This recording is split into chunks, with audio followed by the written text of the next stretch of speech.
Hello and welcome to Adam Street Club. I'm here with Peter Dickson, a voice of the X Factor and a number of other various shows. You're known as the voiceover man, Peter. That's indeed right, yes. There you go, you see.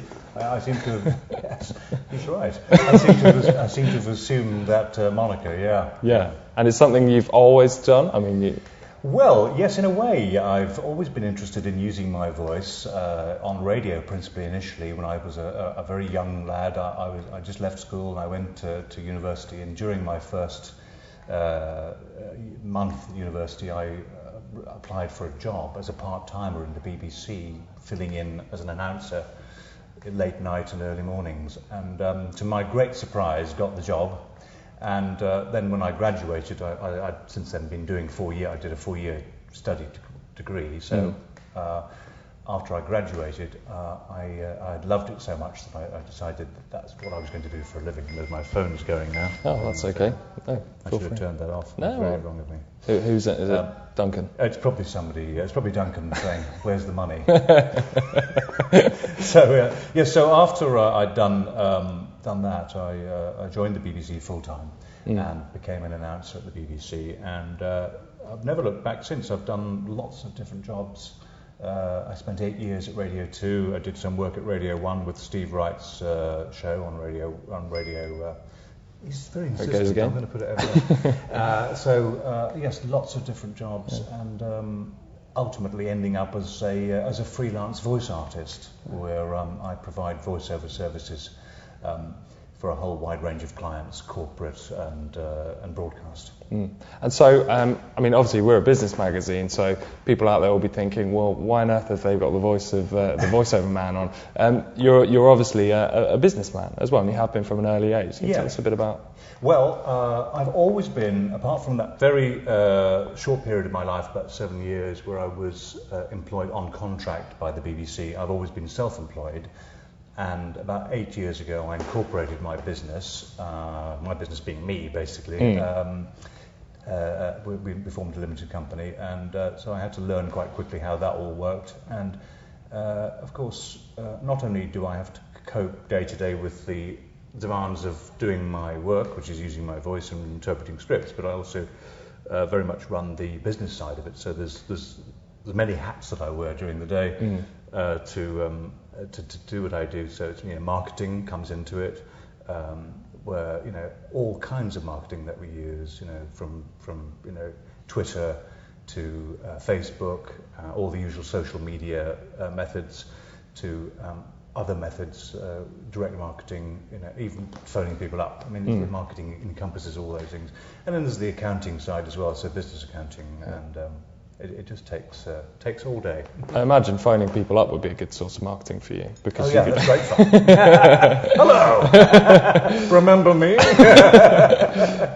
And it's also interesting, you kind of honed in on Twitter and Facebook and social media. I mean, things must have changed an awful lot since you were, Oh God, yes. I mean, I remember in the early stages of my career, I was sending out demo tapes on cassette. Can you imagine? Yeah. It was probably wax cylinder before that. But cassette. I started doing cassettes. Then we moved to CD, and both of those are now redundant in terms of sending out material. The internet is everything now, and I made a decision, about 4-5 years ago, that I wanted to get to grips with the internet, because I could see that it was very rapidly going to become majorly important, not only in my business, but in every single aspect of business worldwide.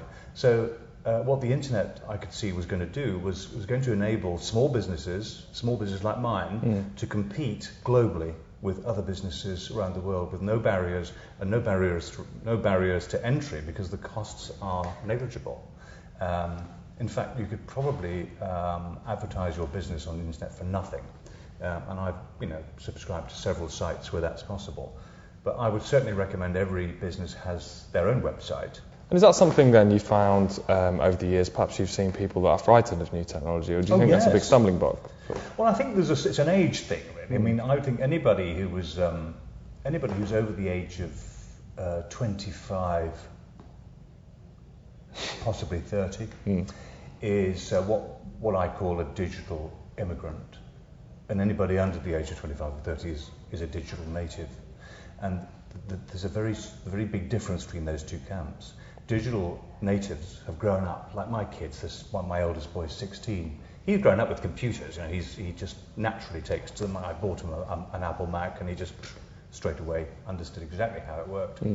Whereas Dad here, who's a digital immigrant, I had to spend a lot of time working out how it worked. I don't know why, but they just know. They're just very, very comfortable. Yeah. Anyone under the age of 25, very comfortable with new technology. And as they say, if you want to find out how a computer works, ask a 5-year-old, because they probably know better than you. Yeah, absolutely. So, yeah, I think, I've struggled with it. And I think lots of business people who are over the age of 30 will struggle with technology. Some of them, not all of them. But it's worth persevering and getting to grips with it, because it's progressively going to get easier, and the internet will eventually become the planet's intelligence. I firmly believe that it's a force for good. There's a lot of great things have happened since the birth of the internet.